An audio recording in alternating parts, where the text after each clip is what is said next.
বাংলাদেশে হিন্দুদের বাড়িঘর এবং দেবালয় ভাঙচুরের ঘটনায় উদ্বেগ প্রকাশ করে মুখ্যমন্ত্রী বলেন, অনেক স্থানীয় সংখ্যালঘুদের বিষয় সম্পত্তি রক্ষায় এগিয়ে এসেছেন সংখ্যাগুরুরা। এটা একটা ভালো দিক বলে মনে করেন মুখ্যমন্ত্রী। বাংলাদেশের পরিস্থিতি ভয়াবহ। প্রধানমন্ত্রী পদে ইস্তফা দিয়ে দেশ ছেড়ে পালিয়েছেন শেখ হাসিনা।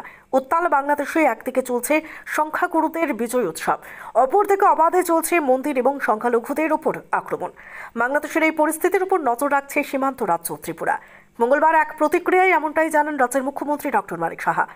মুখ্যমন্ত্রী আরও জানান, গোটা বিষয় নিয়ে দিল্লির সাথে যোগাযোগ রক্ষা করে চলেছেন তিনি। সীমান্ত সুরক্ষায় বিএসএফ, আসাম রাইফেলস এবং রাজ্য পুলিশের আধিকারিকদের সাথে কথা হয়েছে বলেও জানান। মুখ্যমন্ত্রী জানান, সংশ্লিষ্ট বিষয়ে দিল্লির নির্দেশ মেনে চলবে রাজ্য। এই মুহূর্তে দিল্লির নির্দেশ ছাড়া কাউকে এলাও করা হচ্ছে না বলেও স্পষ্ট ভাষায় জানিয়ে দিয়েছেন মুখ্যমন্ত্রী। বাংলাদেশে মন্দির এবং সংখ্যালঘুদের উপর আক্রমণ সংক্রান্ত বিষয়ে সাংবাদিকদের এক প্রশ্নের উত্তরে উদ্বেগ প্রকাশ করেন মুখ্যমন্ত্রী। তিনি জানান, এই সমস্ত ঘটনা কোনো মতেই বাঞ্ছনীয় নয়। পাশাপাশি তিনি আরও জানান, অনেক স্থানেই মন্দির এবং সংখ্যালঘুদের নিরাপত্তায় এগিয়ে এসেছেন সংখ্যাগুরু অংশের জনগণ। রাত ভোরে তারা বিভিন্ন দেবালয় এবং সংখ্যালঘু এলাকা পাহারা দিচ্ছেন, এমন ছবিও প্রকাশ পেয়েছে সামাজিক মাধ্যমে। বিষয়টিকে ভালো লক্ষণ বলে মনে করেন মুখ্যমন্ত্রী ডক্টর মানিক সাহা। দেখুন, গতকাল বাংলাদেশের পরিস্থিতি আপনারা সবাই জেনেছেন এবং আমরাও সেদিকে নজর রেখেছি। দিল্লির সাথেও আমি কন্টিনিউয়াস আমার যোগাযোগ আছে এবং আমি সবার সাথেই আমি কথা বলেছি। এখানে আপনারা এর মধ্যে হয়তো বা খবর পেয়েছেন, আমাদের চিফ সেক্রেটারি, ডিজিপি এবং আসাম রাইফেলস, বিএসএফ, অন্যান্য যারা আছেন সবার সাথে আমার কালকে একটা ওনাদের সাথে কথাবার্তা হয়েছে যাতে নজরদারি রাখা হয় এবং আমরা নজর রাখছি। দিল্লির সাথেও আমার কথাবার্তা হচ্ছে। তো এইগুলো যখন দিল্লির থেকে যে নির্দেশ আসবে সেই দিকে আমরা কাজ করব। এখন আমরা বলে দিয়েছি সমস্ত যে বর্ডারগুলো আছে যাতে কেউ না আসতে পারে সেই ব্যবস্থা আমরা করছি। এই মুহূর্তে আমরা কাউকে অ্যালাউ করছি। বিএসএফ তো বর্ডারে পাহারা দিচ্ছে, এছাড়া পুলিশ নিয়ে কোনো ট্যাক্স ফোর্স বা পুলিশের আলাদা কোনো দায়িত্ব না? তো আমি বললাম তো, ডিজিপি সাহেবের সাথে কথা হয়েছে, তো ইন্টেলিজেন্ট ডিজিপি ওনার সাথেও কথা হয়েছে, বলা হয়েছে যে কোঅর্ডিনেশন করার জন্য।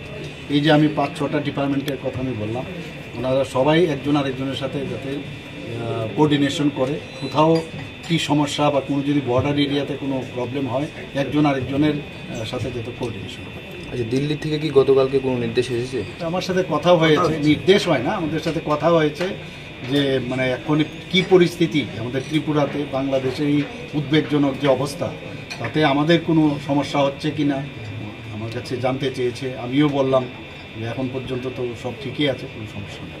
স্যার, বাংলাদেশে কিছু হিন্দুদের বাড়িতে আগুন দেওয়া হচ্ছে মন্দির, এই বিষয় নিয়ে আপনার কি বলেন? না, এগুলো তো হওয়া বাঞ্ছনীয় না। আমরা তো এগুলো কোনো অবস্থায় আমরা এগুলোকে ভালোভাবে নিই না। এবং এর মধ্যে আমি দেখলাম ওখানকার যারা সংখ্যাগুরু সম্প্রদায় তারাও কিন্তু আবার এই বিষয়টা, আজকেও আমরা দেখলাম অনেকগুলো সোশ্যাল মিডিয়াতে ওরা কিন্তু এটা বাধা দিচ্ছে। ওরাও কিন্তু এখন তাদেরকে প্রোটেকশন দিয়েছে। কালকে রাত্রেও আমি দেখলাম অনেক জায়গায় অনেক যারা স্টুডেন্টরা তারাও কিন্তু বেরিয়েছে, যারা সংখ্যালঘু যারা আছে তাদেরকে যাতে তাদের বাড়ি করে হামলা না হয়, উজ্জুতি না হয়। মন্দিরেও দেখছি আমি অনেক জায়গার মধ্যে তারা মন্দিরের চারিদিকে ওরা পাহারা দিচ্ছে। তো এটা একটা গুড সাইন, এটা হলে ভালো। তো এই ধরনের একটা উত্তেজনা অবস্থা তো আছে বাংলাদেশে, তো আমাদের নজরদারি আছে। Sir, has it anyway hampered our business with Bangladesh because we have import-export business with Bangladesh? Here you have seen that we are supplying the electricity right now. Right, sir. So I think temporarily there may be, but in the long run I doubt there would be any problem.